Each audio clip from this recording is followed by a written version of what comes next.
How you doing, guys? My name is Jose Cruz, and today I'm gonna show you how to add an audio file to Autodesk, and I'm gonna make a speaker. I'm gonna design a speaker to make it to animate it and make it bump with the music. So, really quickly, I'm gonna start designing my speaker here. We're gonna go to shapes. We're gonna use splines.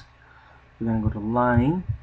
And what you want to do is you just kind of want to kind of sketch out this profile side view of the speaker. It's not going to be nothing familiar because it's just a bunch of lines. But once we finish with it, we're going to use a couple commands and make it into a reality. Alright, so I got my line here, and that's kind of what I wanted. We're going to use our pivot here. We're gonna put it here in front or at the end of the line there, because we're gonna use the lathe command in order for us to create a solid. So you want to go to hierarchy here. We're gonna affect the poly only. We're gonna move it to the center to create our axis of revolution here, right there. Alright, so once we've done that, we're gonna go to modifier again. We're gonna go down and find our famous, but let me just add a color real quick. Usually it's gonna come out white, and I don't want that, so I want it, let's do purple there. Okay, then you're gonna come back here, use lathe. Where's lathe? Lathe. Here we go. And you're gonna have this UFO wannabe object, but I'm gonna show you it's not a UFO, it's more of a speaker. If we go back to our restore, right? So there you go. That's how you make your speaker, right? Pretty boring, pretty easy, right? But very simple.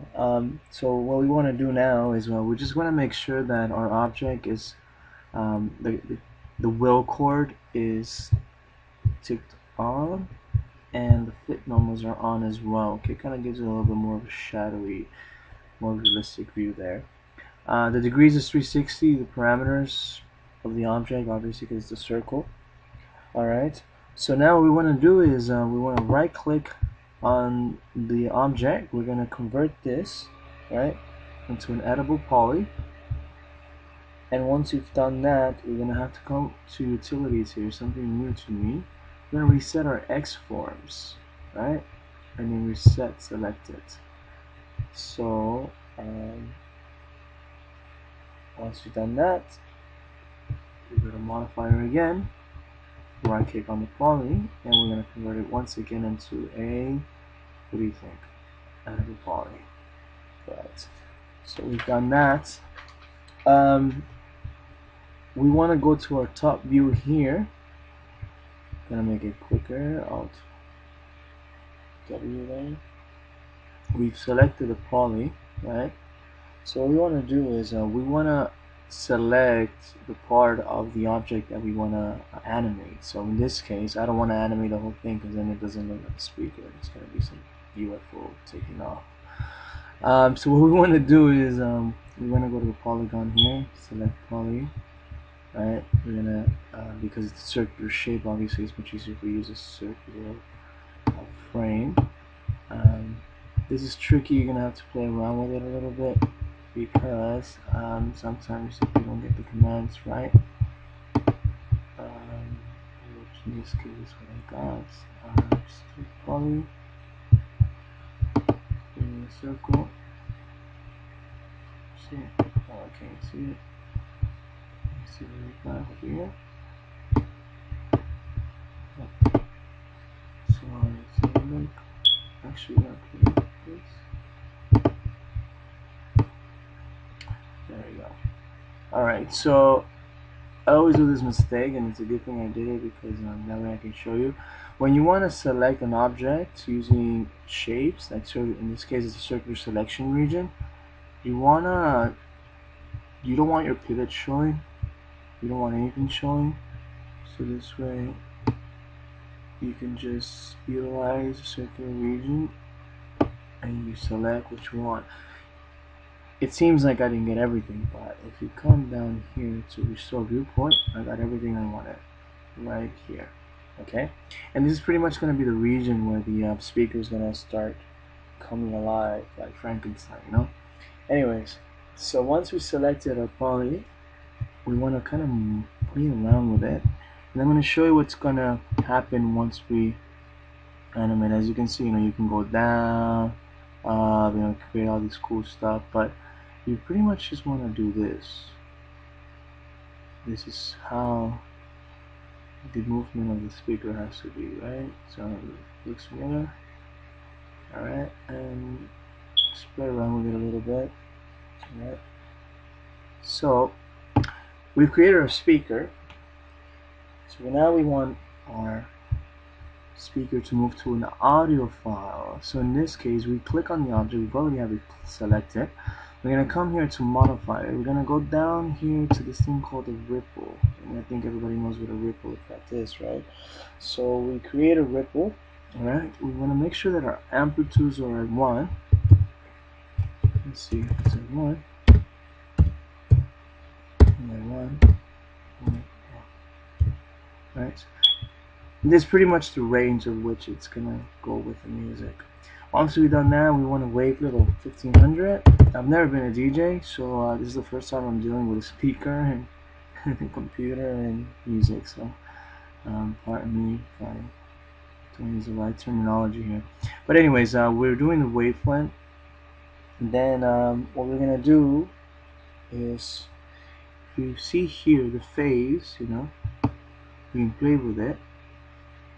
And as you go up, up, up, up, it kind of, you know, comes alive like a heartbeat, right? But I'm talking and I don't want it to move when I'm talking, so just kind of play around with it a little bit, you know. And that's the phase. After that's gonna move to it. Alright, so now we're ready for our audio file. We're gonna go here to graph editors. We're gonna go to track view dope sheet. It's kind of this cool little set program here. We're gonna use our sound, and let's have a look. Let's use this one. Right, we've added to it. Right, and then we're gonna just kind of like play it. Okay, so we got that, and this is pretty much just to test it out, because as you can see, it's a WAV file. It took me 5 hours to convert it from an MP3 MP4 to that. But anyways, we have that, and this is just for this tutorial that I wanted to show you guys. We've done the dope sheet. We selected the sound. Right, after we've selected the sound, we want to go to objects here, and we're going to click on line. We're going to go to modifier object. We're going to rip it, right, and this is the phase we're going to rip it to. Okay, so we want to be control of this thing, so we're going to assign an audio flow control, which is going to make us control the whole thing, you know. Look at those control freaks out there. This is perfect. So there's no sound here, right? So you want to choose a sound, in this case the one that we selected. Alright, so we selected that, the controller range min max. This is going to be really cool because we're going to actually be able to control the range of the speaker. Okay, the channel is if you have more than one speaker, you can use the left or right speaker. In this case, it's just a mixed speaker, right? So let's see what happens when we add that. Wow, it worked.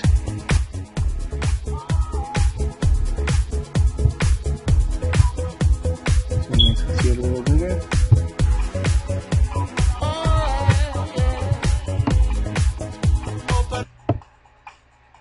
Right? So when I was talking about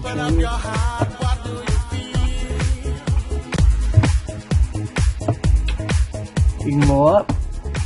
Nothing much happens, but let's try doing this.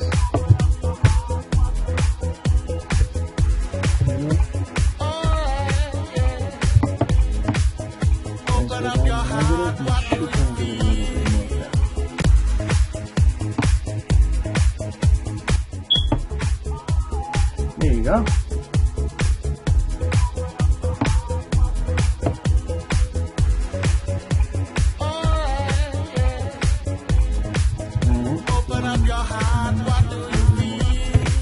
Bumpy. There we go. So that's how you create a speaker. And that's how you make a bump. So those music lovers, get inspired and create whatever you want. Hope you guys liked the tutorial. Take care, guys.